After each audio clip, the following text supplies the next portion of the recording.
President Trump says the U.S. and Iran are still inching closer to an agreement today, after which he would lift the blockade on Iranian ports immediately. Pakistan's prime minister says the deal is ready for signatures, but Iran sounds a bit more cautious, and at this hour, nothing has been signed.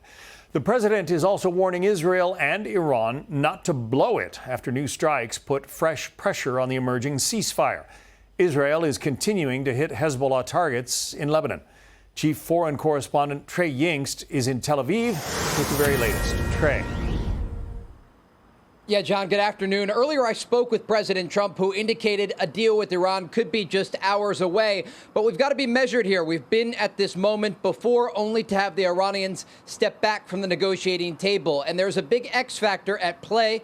Israeli strikes against the Lebanese capital of Beirut earlier today in response to drone fire that targeted the northern part of their country. The Iranians say those strikes will not go unanswered against their largest proxy in the region, Hezbollah. And tonight, the airspace of western Iran has been cleared as officials here are warning the public to remain vigilant. They believe that there could be Iranian missiles soaring through the skies of Israel in the hours ahead. I asked President Trump about his call with Israeli Prime Minister Benjamin Netanyahu earlier today following the Israeli strikes against Beirut. President Trump told me he asked Netanyahu, "What the F are you doing?" He told the Israelis not to conduct more strikes against Lebanon at risk of derailing the progress on the diplomatic front toward a broader agreement with the Iranian regime. Again, the president is optimistic. He says he will ask Iran not to launch missiles at Israel in response to those strikes earlier today. But the question is if the Iranians will retaliate and what that would do to these ongoing efforts to reach a broader agreement between the United States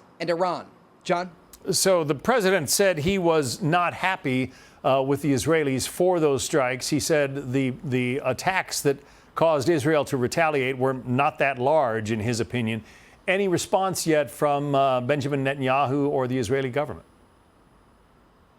I've been talking with Israeli officials who say they have to maintain deterrence with Iran's largest proxy, Hezbollah, that was attacking their country throughout the weekend. The president indicated that the projectiles launched were small in nature and ultimately didn't injure or kill anyone in the north of Israel. But the Israelis are looking at a broader timeline here. When we look at what's happening in the region right now, there are ongoing efforts as we speak. A Qatari delegation, Fox News is told, is in Tehran trying to get this deal across the finish line. Remember what President Trump wants to do here. He wants to ensure that Iran never has a path to a nuclear weapon and ultimately that they give up the enriched material that is buried deep underground in the aftermath of Operation Midnight Hammer last summer. In parallel, the United States is working to open the Strait of Hormuz so that international shipping can start to flow once again. President Trump also indicated to Fox News that over the past month and a half, 22 ships on average were escorted by the U.S. Navy out of the Persian Gulf with crude oil on board, millions of barrels. And that, the president says, is why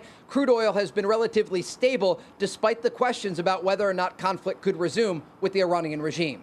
John? All right, Trey Yingst reporting live from Tel Aviv. Trey, thank you.